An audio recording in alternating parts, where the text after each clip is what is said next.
Hi guys, this is Dan from Magic Pachinko Restorations with another short video on a vintage pachinko machine. Today we're featuring one of my favorite machines.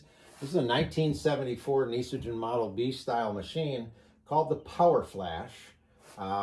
Next to the Power Roulette machine, which is my favorite, this is the second favorite machine of all time for me.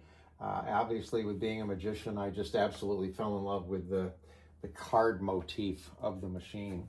So these were only made in 1974 to the best of my knowledge. Every one that I've ever touched has been dated at 1974. So did a full restoration on it, playfield change, everything.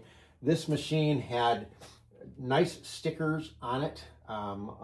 Quite often the stickers are bad and I'll replace them, but these stickers were nice, so I didn't want to mess with them. So they're the original stickers. Everything is original. Now, one thing that, and maybe you guys out there will know the answer, I've restored a number of Power Flashes with this feature here. This is an off and on switch with a little LED light on it. I don't know who put these in. I don't know if this was done by an importer or if there was some guy out there that I cleaned these things up and put power to them and wired in these switches. They're all the same, so somebody, I think, one person or one business was responsible for it, I think. Again, but I don't know. So another thing that this customer wanted and what I offer when I do Power Flashes is I'll put a cheat switch in, what I call a cheat switch. So on most of the Nishijin trays, there's a little bubble, a little plastic bubble, and it's usually orange or sometimes yellow. Again, I don't know the meaning of that or the functionality of that. Again, if anybody does, please chime in, let me know. But you can hog that out and then put a push button right there. And when it's properly wired in, it will open all of the tulips. We'll get into what this machine actually does in just a second. So that was done. Again, full restoration. So let me swing this thing around. Now these things require 24 volts. So this is a 2412 transformer that I source. I can feed 24 volts up here for the solenoid assemblies, and then I can also tap 12 volts up here for the lights. Now normally this particular machine had a transformer mounted and was wired, and it actually worked. Quite often they don't. This one did, and I thought, well, okay, maybe I'll just leave it, utilize the existing wiring. And I don't like to really do that. I don't trust older transformers. I really don't trust anybody else's wiring and soldering skill but my own. I had a lot of experience doing it when I worked at Kodak. So much of the wiring on any pachinko machine, the wires are brittle, the soldering jobs were bad. So I typically rewire, resolder everything when I do restorations. So initially I thought, nah, I don't, well, and I kind of waffled back and forth. And then it got to the point where I started to hook things back up that I realized I don't like the original setup.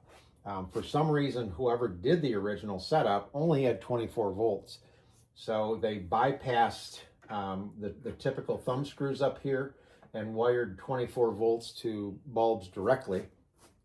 I didn't like that a lot, so I had enough spare parts to modify this terminal block. And again, I can do 24 or 12 out of here. So I brought 24 up here and 12 up here, which is a little more typical.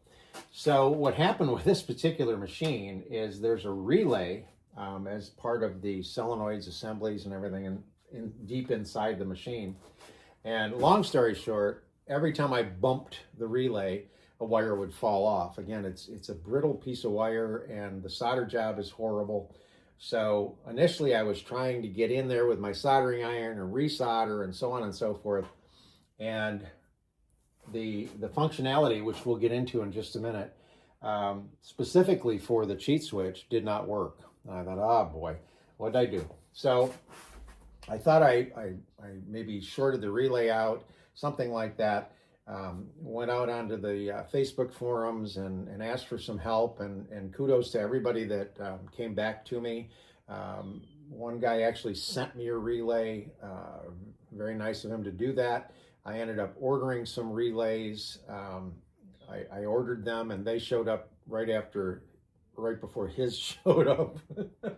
But at any rate, ended up talking to a bunch of people, talking to a good friend of mine that's an electrical engineer, and come to find out, there's a number of tabs on the bottom of the relay, and between knocking the wires off and putting them back on, and yes, I did take pictures, but there were 2 tabs fairly close together, and the white wire was originally soldered here, and I mistakenly soldered it over here. So when you look at a picture that's not, you're just kind of going, oh yeah, that's where the white wire goes. It's pretty easy to realize it was supposed to be here and you had it here, or vice versa.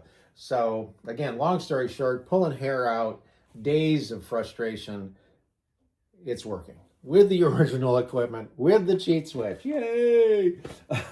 Okay, so let's get this machine set up and ready for play. First thing you want to do is set the ball dump latch, which is right here. This is the ball dump latch. I've got it marked in red, and you push this piece over so that the 2 red pieces latch together. Over like that. What that does is let the balls flow across and into the jackpot. If this is open, then the balls are going to dump out of the machine, which you don't want. You don't want to have them all over the floor. So you can plug the machine in at this point. And again, there's a switch on the front, so you turn the switch on. And once you turn the switch on, you notice the ball out light does come on. It's controlled by this leaf switch right here and this movement. So start with a handful of balls. Make sure they run from the upper hopper across the upper feed chute into the turnaround, across the lower feed chute, down into the jackpot. That's where they stop.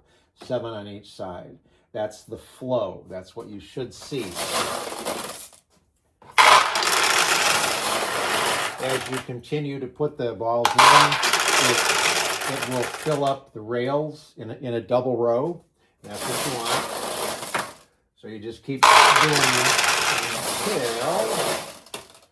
it'll eventually back up, and then there's a weight shift here. Okay, sorry for the little bump there. We had a knock at the door. Okay, I got to try to remember where the heck I was. All right, so all of the balls are loaded in, and that's what you want. And then you want to keep putting balls in the upper hopper. If you have a bag of 500, 475 of them you want in the upper hopper. So I'll just keep putting them in until there's a bunch. All right, like that.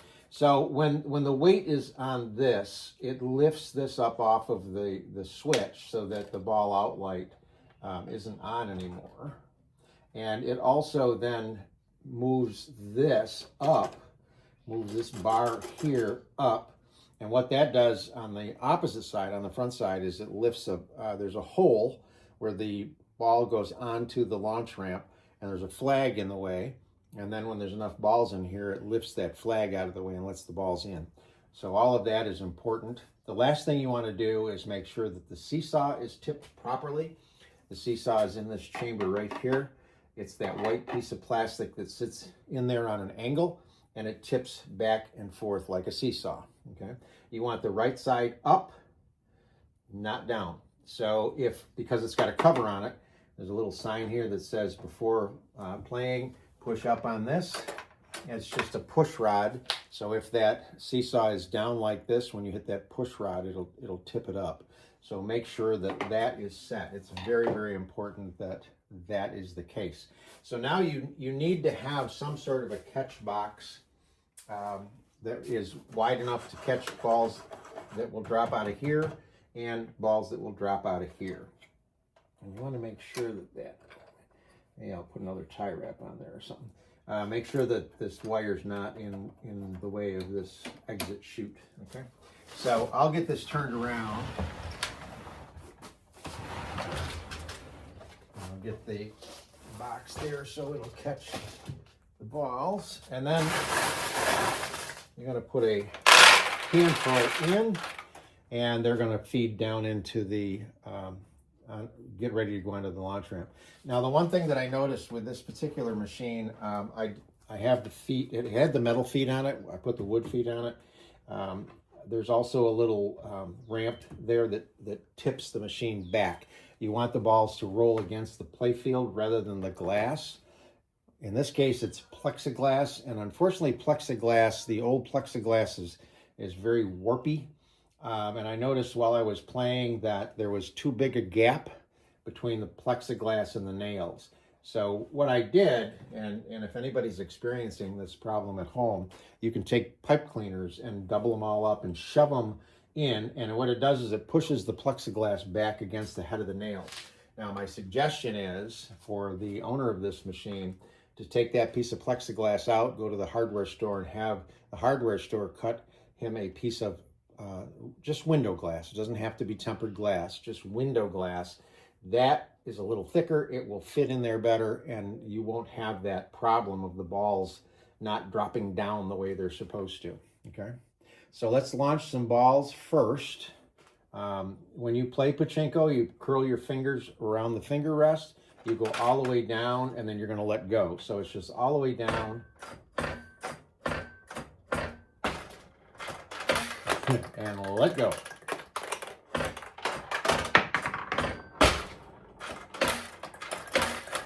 Hold it.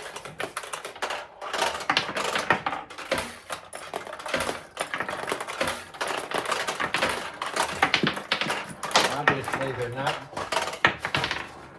going into my box. There we go. Okay, now we're all set.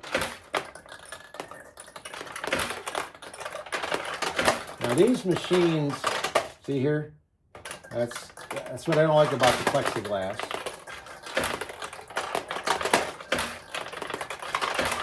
Okay, so although this machine has a lot of tulips, the design is such that it's not all that easy to get them into the tulips when they're closed. So let me explain the proper functioning of a power flash. And I'm going to do that by opening it up. Okay, so there's a variety of things that are going to happen on a power flash. All the tulips are closed. If you put a ball into this tulip, what will happen is internally it's going to run like this and open them all and then pay out. So it'll go in, trigger them all, and give you a payout. And the jackpot light over there lights up. Okay. If you do it, same thing on the other side.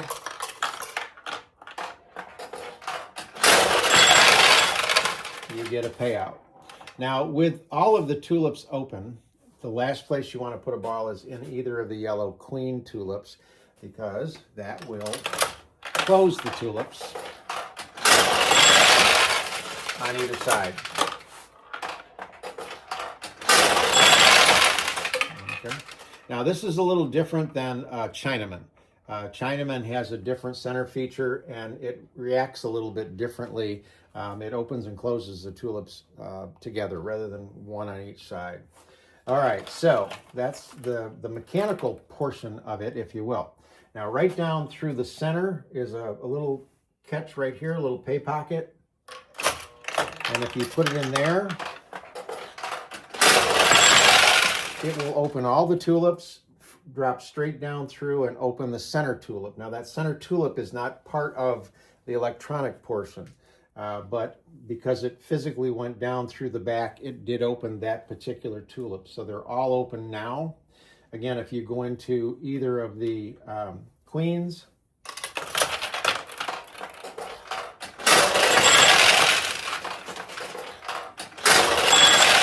they will close. Now there's another opening here and here. Those are simply pay pockets. They don't affect the triggering of the solenoids. However, if you put a ball in here and you miss the center and it goes around either side, it will trip one of these little fans, feathers, whatever you want to call it, and it will open the tulips. Okay. All right, so now I'm going to close them up.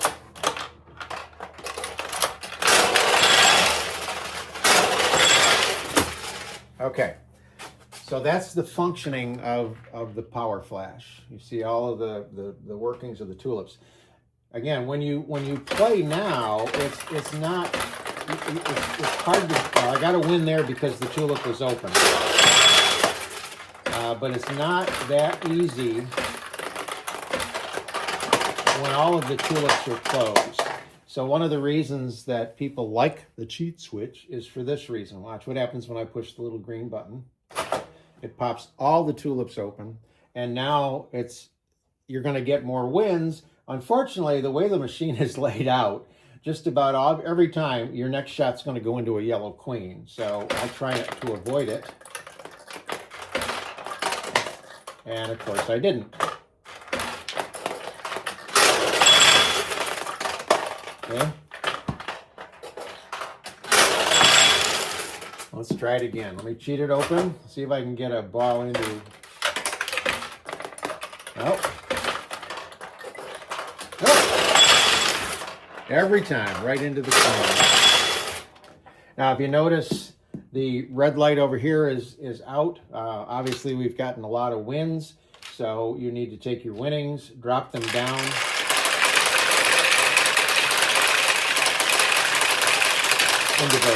Into the lower tray, just scoop them up, go right up over the top of the machine and into the upper hopper, and off you go to continue playing. When you are done playing the machine, I suggest you just hit the switch and turn the power off. Don't let it sit with the power. I don't think it would hurt anything, but it's just a good practice. Again, turn it on, launch some balls.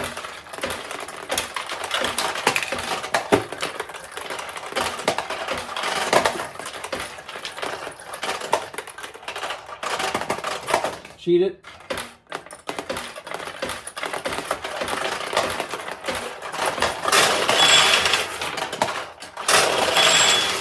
Every time I cheated it, the next ball went right into the queen. Japanese were pretty smart. They didn't want to let you win a lot. So that's the power flash. Hope you like it.